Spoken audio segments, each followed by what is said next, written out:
महाराष्ट्र राज्य वीज workers federation सहकारी पतसंस्था नाशिक यांची सर्वसाधारण सभा 21 जुलै रोजी द्वारका येथील स्वामी समर्थ मंगल कार्यालय येथे पार पडली। सभापती रवींद्र गुंजाळ यांच्या अध्यक्षतेखाली संपन्न झालेल्या या सभेला प्रमुख पाहुणे वर्कर्स फेडरेशनचे ज्येष्ठ मार्गदर्शक धनवटे मामा, राज्य संयुक्त सचिव पंडितराव कुमावत, प्रमुख सतीश पाटील, सचिव दीपक गांगुर्डे यांचं मार्गदर्शन लाभलं। संस्थेला आतापर्यंत 1,10,00,000 रुपयांचा नफा मिळाला। सभासदांच्या प्रत्येक गरजेच्या वेळी महाराष्ट्र राज्य वीज वर्कर्स फेडरेशन सहकारी पतसंस्था उभी राहत असल्याची माहिती यावेळी देण्यात आली। अतिशय खेळीमेळीच्या वातावरणात ही सर्वसाधारण सभा संपन्न झाली। सर्व विषयांना एकमताने सभासदांनी मंजुरी दिली। यावेळी सभासदांना 9% लाभांश जाहीर केल्याने सभासदांमध्ये आनंदाचं वातावरण बघायला मिळालं। सभेचे सूत्रसंचालन प्राची पाटील यांनी तर दीपाली मोरे यांनी आभार प्रदर्शन केले। आज या ठिकाणी 55वी वार्षिक सभा नाशिक सहकारी पतसंस्थेची संपन्न झालेली आहे आणि मागच्या वर्षी आमच्या पतसंस्थेचा नफा 90 लाख इतका होता आणि या वर्षात 1 कोटीच्या वरती नफा झालेला आहे आणि 9% इतका लाभांश आम्ही सर्व सभासदांना दिलेला आहे। सामाजिक बांधिलकी म्हणून माझी इयत्ता पहिली हा उपक्रम आम्ही संस्थेतर्फे राबवतो। या उपक्रमात दुर्गम भागातील विद्यार्थी यांना शालेय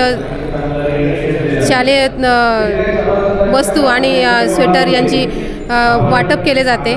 त्याचप्रमाणे सभासदांना दिवाळीसाठी उच्च प्रतीची अशी भेटवस्तू दिली जाते। त्याचप्रमाणे मयत सभासदांच्या वारसांना 1 लाख इतका धनादेश आम्ही आर्थिक मदत म्हणून देतो। त्याचप्रमाणे ज्या सभासदांचे पाल्य गुणवंत विद्यार्थी यामध्ये आम्ही त्यांचे सत्कार करत असतो, त्यांना मोटिवेशन मिळावं यासाठी। त्याचप्रमाणे इलेक्ट्रिसिटी बोर्डतर्फे गुणवंत कामगार यांचा सत्कार केला जातो। त्या गुणवंत कामगारांपैकी आमचे जे सभासद आहेत त्यांचा देखील या ठिकाणी सत्कार आम्ही करत असतो। मान्यवर जे सेवानिवृत्त सभासद आहेत त्या सर्वांचे या ठिकाणी स्वागत होते आणि त्याचप्रमाणे त्यांचे देखील शाल श्रीफळ देऊन आम्ही सत्कार करत असतो।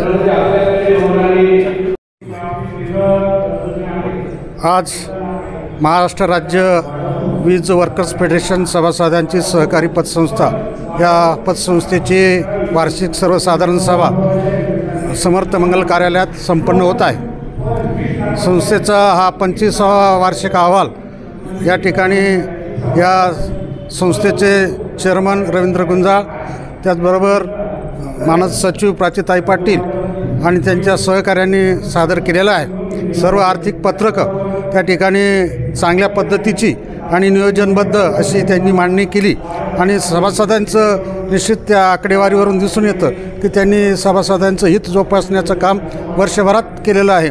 आज संस्थेला जवळपास 1,10,00,000चा नफा हा मिळून दिलेला आहे।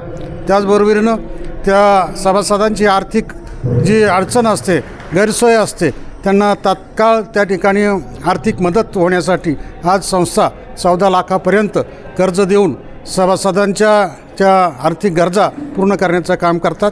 या संस्थेच्या माध्यमातून ज्यावेळेस त्यांना गरज लागते त्यावेळेस आपल्या मुलांना शिक्षणासाठी तातडीनं त्या ठिकाणी आर्थिक मदत दिली जाते। त्याचबरोबरीनं आजारपणात, त्याचबरोबरीनं घर बांधणी अशा अनेक योजना जे सभासद त्या ठिकाणी व्यक्त करतात त्याला प्रोत्साहन म्हणून संस्था सतत त्या सभासदांच्या पाठीमागे असते। त्यामुळं आज आमच्या सभासदांची अनेक मुलं चांगली उच्च शिक्षित होऊन परदेशात त्या ठिकाणी नोकरी करत आहेत आणि या भारत सरकारच्या आणि राज्य सरकारच्याही सेवेमध्ये चांगल्या उच्च पदस्थ ठिकाणी काम करतात। कोणी अभियंता आहेत, कोणी डॉक्टर आहेत। हे सर्व फलश्रुती आमच्या या वीज वर्कर्स फेडरेशन पतसंस्थेच्या माध्यमातून लाभलेली आहे। आज खेळीमेळीच्या वातावरणात सर्व सभासदांच्या मनातल्या शंकांचं निरसन या संचालक मंडळाने करून त्या ठिकाणी एक आत्मविश्वास आणि त्यांचं नावलौकिक संघटनेचं आणि संस्थेचं वाढवलेलं आहे। एक महाराष्ट्रातली वीज कामगारांची सर्व दूर अशी ही नावाजलेली संस्था आहे. या संस्थेच्या या वार्षिक सभेला आणि त्यांच्या कामकाजाला मी हार्दिक शुभेच्छा व्यक्त करतो. थांबतो. धन्यवाद.